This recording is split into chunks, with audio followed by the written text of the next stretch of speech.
As the media floods us with relentless news coverage, propaganda, advertising, and subtle messages, we need to understand the link between our personal experiences and the larger social systems.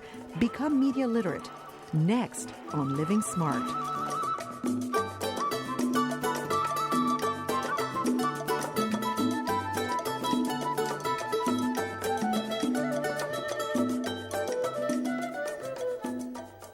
Hello, I'm Patricia Gras. Welcome to Living Smart, the show designed to help you get the most out of life. Today's guest, Professor Garth Jowett, a media literacy specialist, explains how to develop critical thinking skills to analyze media messages. These tools help us examine propaganda, bias, and censorship in anything we read, watch, or listen to. Professor Garth Jowett spends countless hours watching historic propaganda films to prepare for his classes. Propaganda, and that is the attempt to change your minds, to alter your cognitions, to change and manipulate your perceptions. All of that, by the way, is a legitimate exercise in a democratic society. One of the top propaganda specialists in the country, Garth Jowett teaches his students how society, the media, government, and corporations attempt to persuade their audience. Propaganda is essentially a neutral technique that can be used for good or evil depending upon which side you stand. As an only child, Jowett read a lot. To this day, his most precious possessions are his books. But the one he read at age 13 changed his life. Why was this book so influential in your life? Well, I guess I didn't realize it at the time, but this book published in 1949 by Lancelot Hogbin called From Cave Painting to Comic Strip. And I remember being just immensely impressed by the whole history of communication. And later on, when I moved my life towards studying the history of communication, it became obvious to me that even at this early age, in some kind of mystical way, I was interested in this book. The book marked the beginning of an academic career that had its origins in South Africa, a country long vilified for using propaganda and persuasion to oppress its people. His lessons in bigotry started early. At the age of 8, Garth was beaten for speaking out against the government. While in his teens, he became a rebel of sorts, sometimes breaking the law, when he began playing jazz in his dad's band. One night, we had promoted a series of interracial jazz concerts, which were essentially illegal. After one of these concerts, I was driving 3 of these musicians home, a black man and 2 African women, and I was stopped by the police. The police essentially arrested me for what they called contravening the Immorality Act. His parents suggested he leave the country for London. There, he decided to become an actor.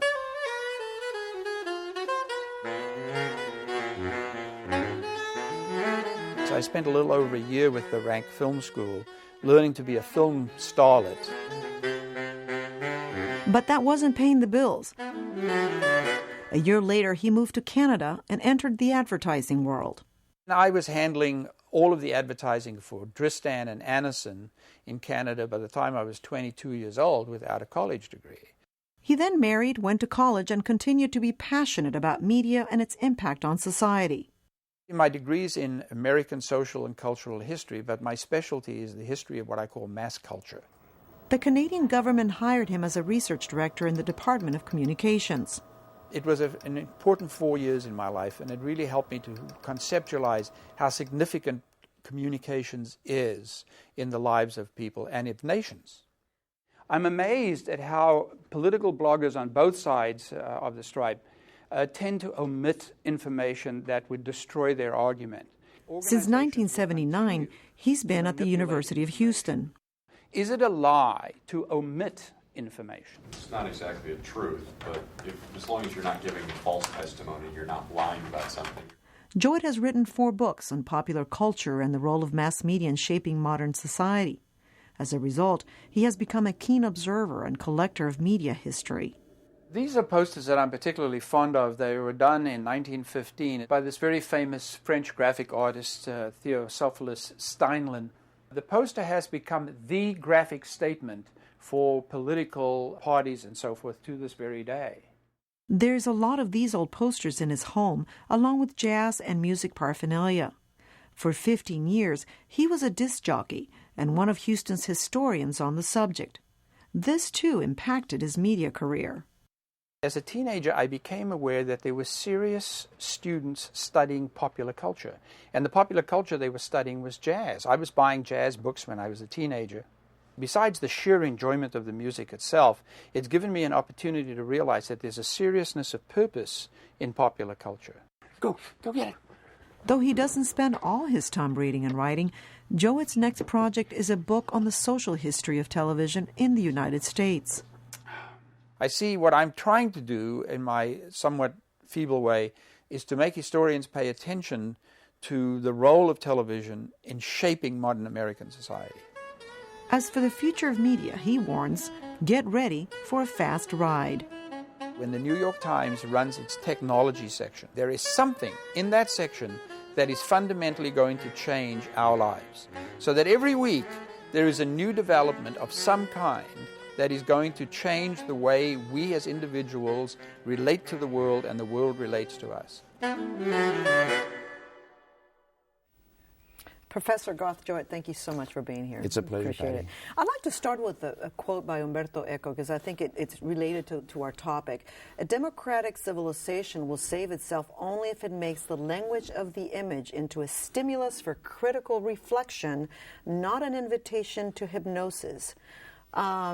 Why is media, isn't it a great quote? Yes. Why is media literacy so important, especially for Americans? As Eco, who is a semiologist, has pointed out, we live in a world now where symbols have taken on meanings way beyond what originally thought. You know, in the past, when children were socialized and brought up, they were taught to read and write, and there was a limited range of the kind of symbology that kids were exposed to, that humans were exposed to. I mean, if you want to go back to the 13th, 14th century, the chances of a human being seeing another kind of a symbol was limited almost to the church. People didn't have pictures in their homes.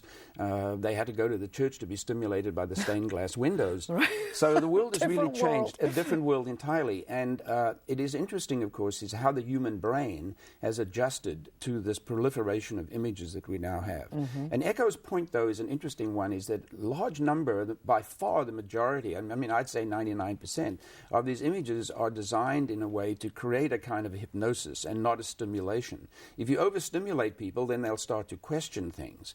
But if you hypnotize them so that they simply accept everything, that's a totally different situation. So, you know, Eco, as somebody who spent his life studying the meaning of words and the meaning of symbols, in his books I'd recommend to anybody, understands that symbols can be hypnotic.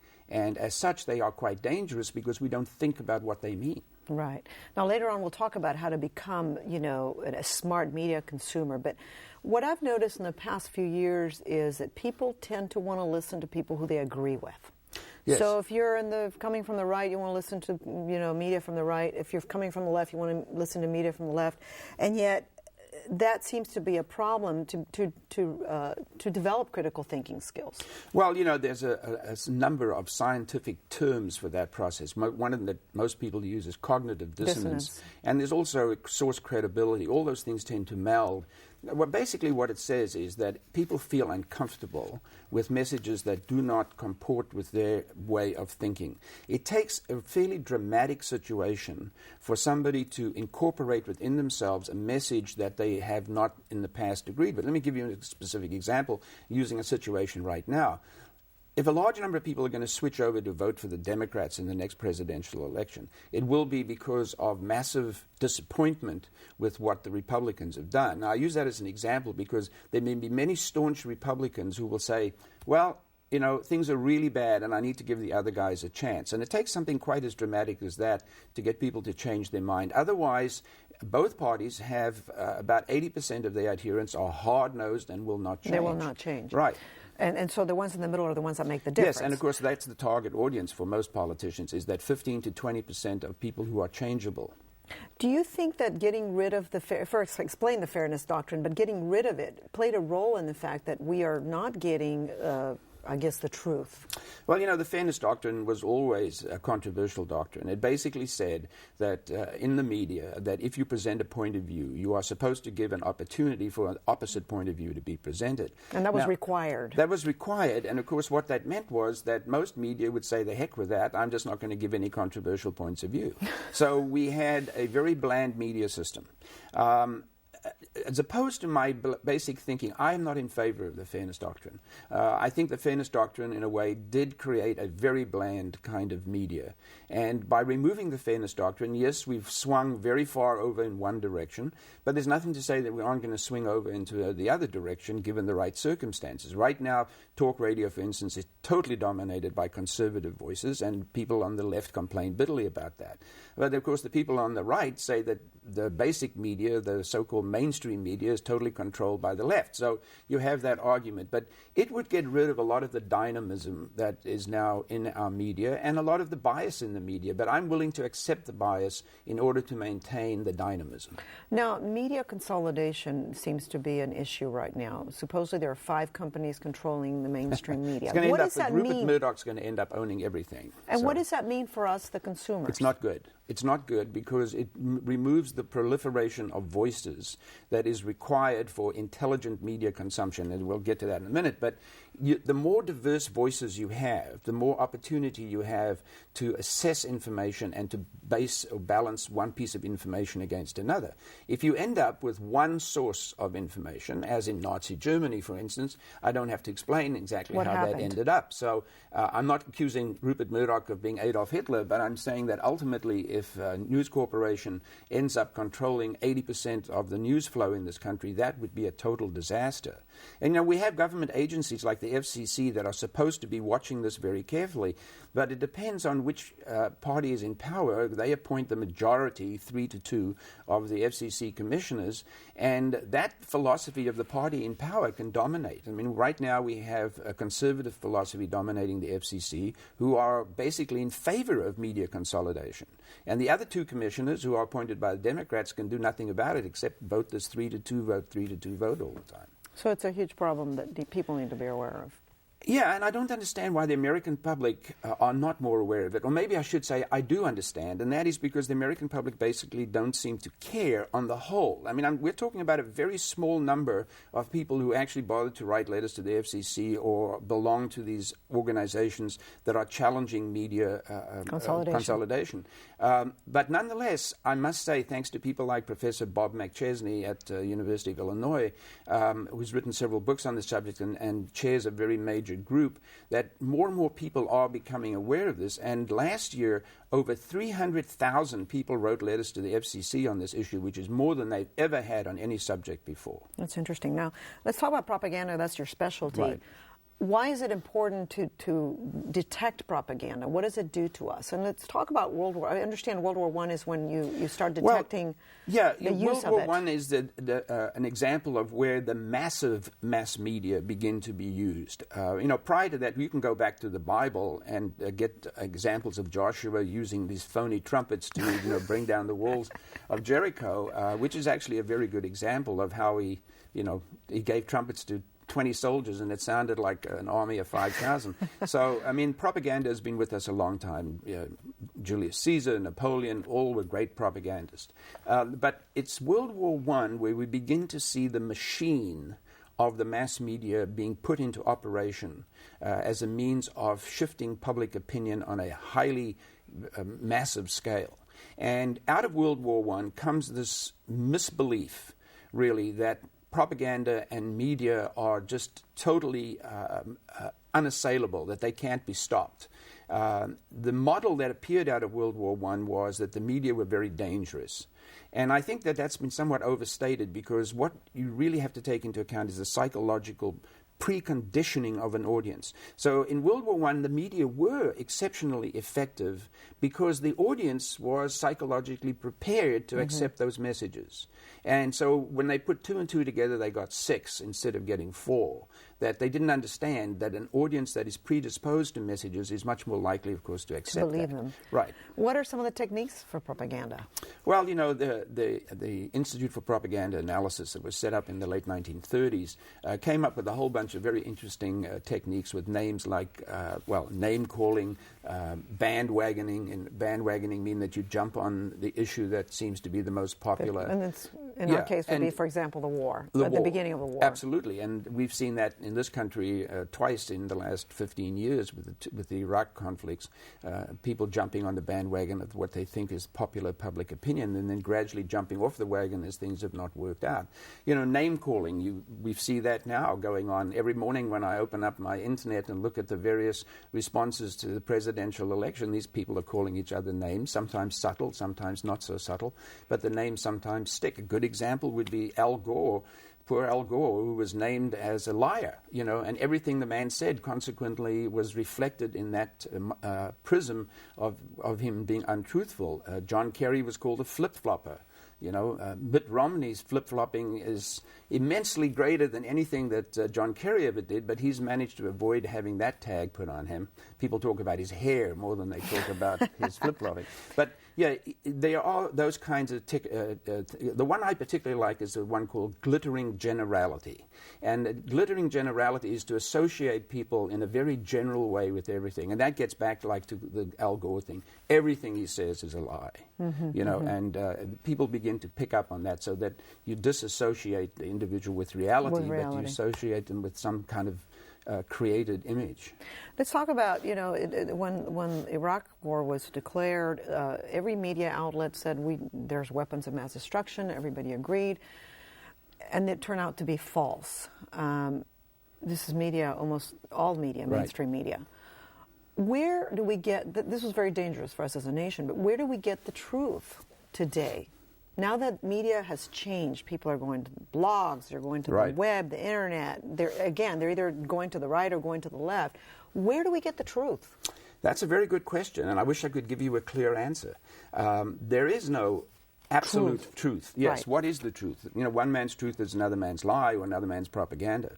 And that's actually, for me, very interesting to study how a message, depending on what the message is, even if it's a fact that can be totally verified, can be subjected to interpretation. And we get right back to that question of cognitive dissonance. You know, my saying something like Hillary Clinton is a fantastically strong woman can be interpreted by somebody as to say she's too harsh and shrill and so forth. So, I mean, you take one piece of reality, but it can be interpreted through a whole range of filters that people have in a totally different way. So there is no objective truth. But I think for an individual, the best way to achieve something close to truth is to expose yourself to a variety of sources of information. I read both the Huffington Post and Drudge every morning, and I compare the way they present stories. And, you know, out of that at least comes some kind of middle ground. We talked in an earlier interview about Snopes, for instance. Snopes.com. Yeah, is a very interesting place. And I send a lot of people to Snopes because they keep sending me these stupid letters on the internet that have these urban myths. Tell me what it is. What do they do? Well, Snopes has become a very popular site because they deconstruct and attempt to get to the validity of a large number of these letters that are they just had one on around. Barack Obama. Yeah, well, the one on Barack Obama has been floating around for several months now, namely what is his Muslim association and so forth. Right. And I have sent people to Snopes, and I've actually, I must say this, I've lost friends that I have berated in some way by saying, before you send me this garbage, please check on Snopes.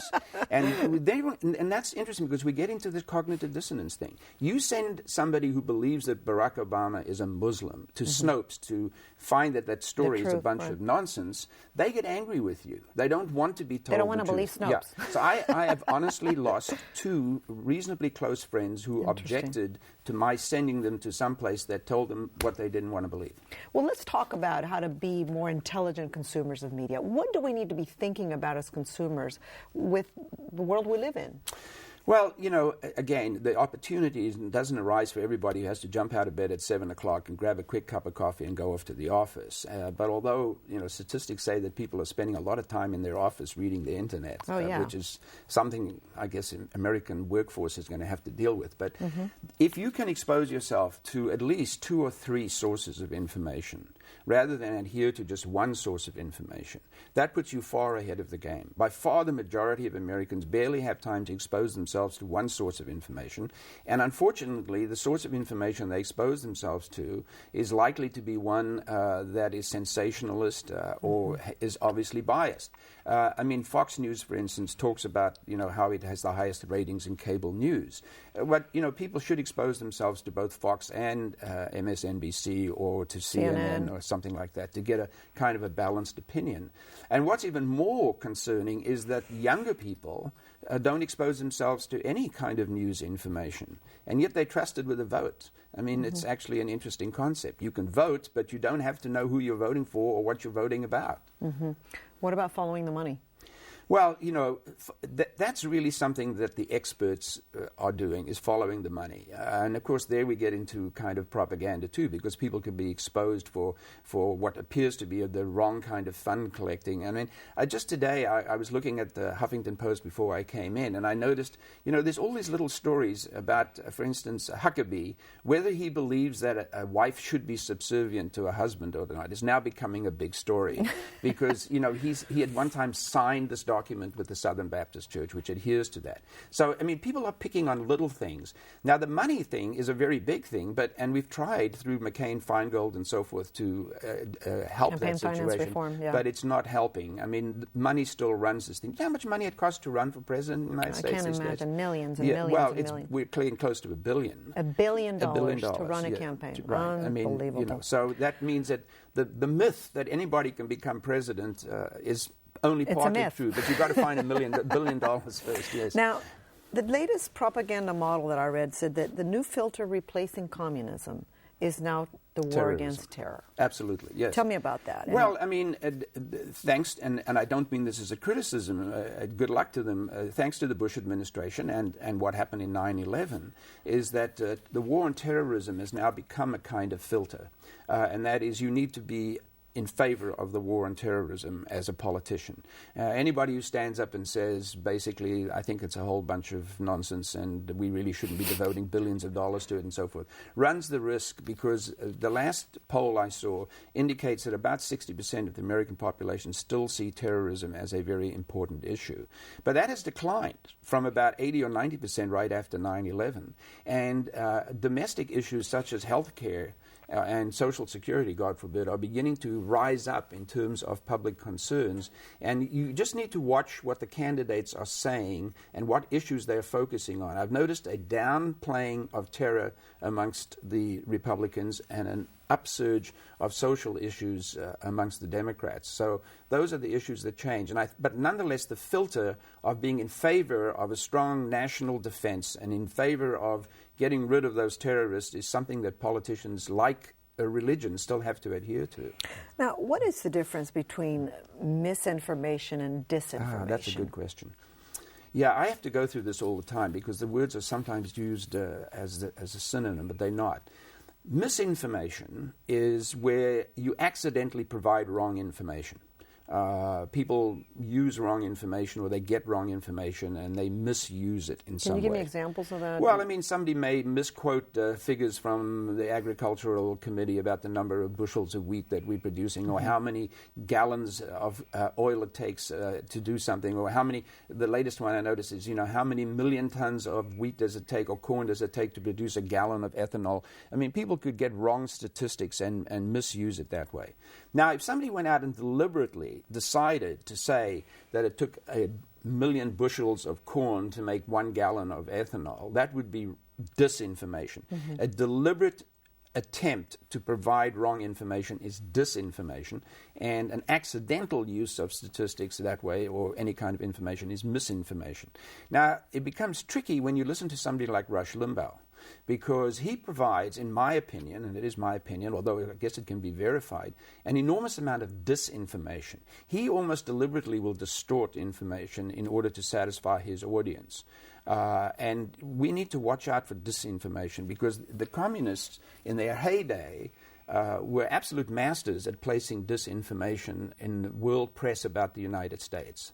And they had a technique called deflective disinformation. And what they would do is they would place a story in a newspaper in India, for instance, in the Hindu Times, about bad things that are happening in America or Americans are killing whatever. And then they would pick up that story, having placed it in the Hindu Times, and say, the Hindu Times of India says that. In other words, they will have deflected the source of the information of a deliberately planted story, so that it didn't appear as if the communists were doing it.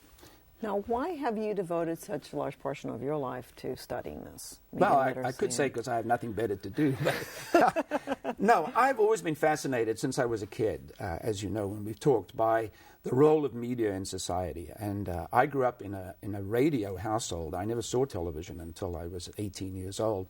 But I love movies and I love radio. And I've always been fascinated by the influence that media had, but I never thought I'd ever end up studying it as a profession. But I sort of, fell into that. Now, how do you know you're living smart?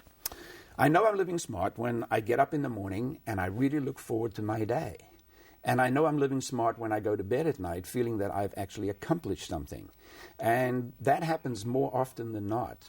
But I feel I'm living smart when a student comes to me and says, my parents want to throw me out of the house because I'm questioning everything that we watch on the media.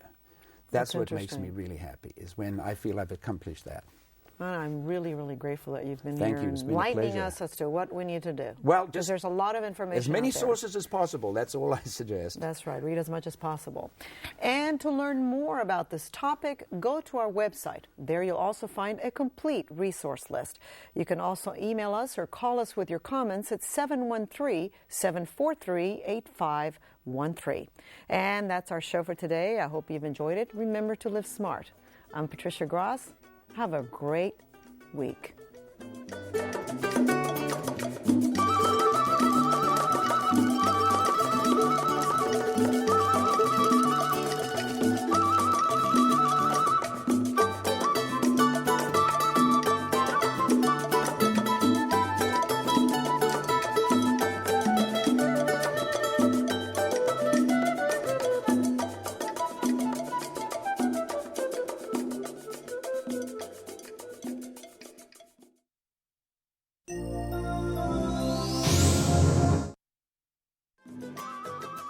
For a transcript of this program, send $6.95 to the address on your screen.